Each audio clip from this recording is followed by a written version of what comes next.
Cookie Monster tweeted last week that his name is Sid, but he likes to be called Cookie Monster. You know what? Like if he wants to be called Cookie Monster, I'll call him Cookie Monster because you know what he is? He's a Cookie Monster. It makes sense. I'm cool with it. Sid, yeah, that's a rough name. I don't want to go by Sid.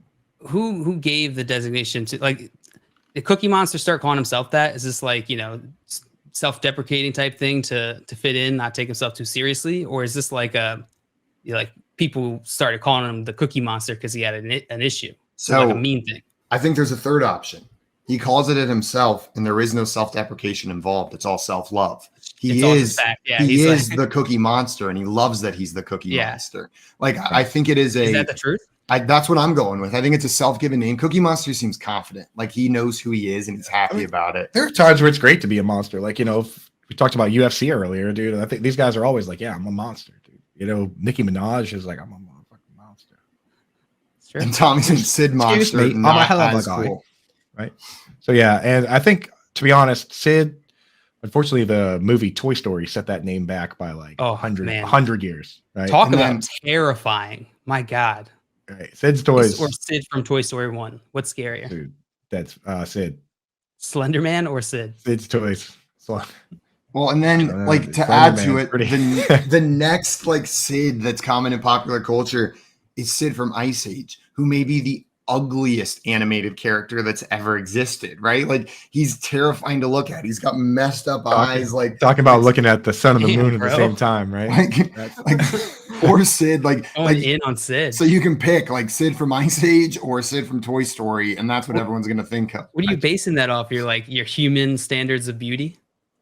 Sid might just what I like looking at. Like Sid from Ice Age bumbles around a bit, but he produces results. He does. In the end, he's our generation's Mr. Magoo. He makes it happen.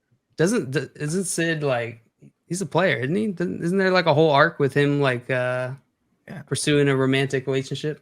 Yes, where he lies to them and says that the human baby is his while he's sitting in a hot tub with multiple female sloths or whatever animals they are. I'm just saying, Sid might be like the Brad Pitt of sloth world. You don't know. Joe Mixon this year is basically Sid. He it's ugly, but it gets the job done. It doesn't look pretty out there, but it's RB1, right? RB1. I recently rewatched Ice Age, and I'm just gonna say it did not live up to my childhood standards. It was one of the movies where I rewatched and I was like, this doesn't hit the same. Like, this doesn't quite have the same effect that it had whenever I watched it as a kid, which is always disappointing, right? Like, when you turn on one of your favorite movies as a kid and it doesn't hit the same. But the opposite's true as well. Like, when you turn on a movie that you loved as a kid and it's even better as an adult, that's a great feeling. It was good. Hello. Is that Sid?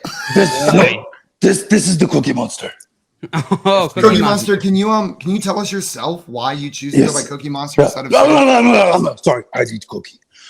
So yes, I am the Cookie Monster.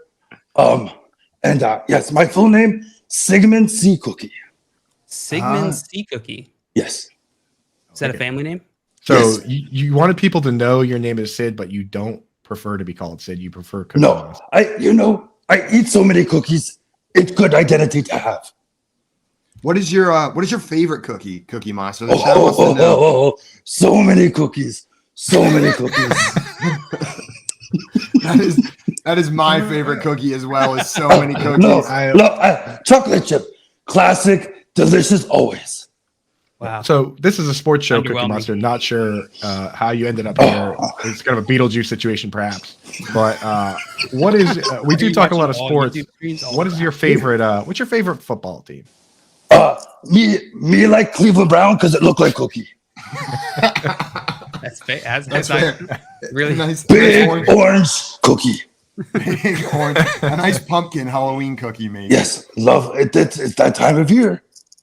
Pumpkin cookies? I don't think I've ever had a pumpkin cookie. Are pumpkin cookies good, Cookie Monster? If you make them just right, a little bit of spice, not too much. Delicious cookie. Cookie Monster, thank you so much for coming up today, giving us a little bit more insight behind the curtain. We were speculating. I didn't expect the man himself to show up. Oh, you're very welcome. Anytime you need Sesame Street character, you call Cookie Monster, he get them on for you. Okay. Thank you so much, Cookie Monster. We have an in now. We have a man with boots on the ground on the street, on the Sesame Street. So we got that Cookie Monster hookup. Cookie Monster, thank you so much, and enjoy the rest of your day. Go eat some cookies. I hope you get the support network that you need. Now, he doesn't have a problem, Joe. Like it's only a problem if you think it's a problem. I'm just saying, if he needs it, I hope he has it.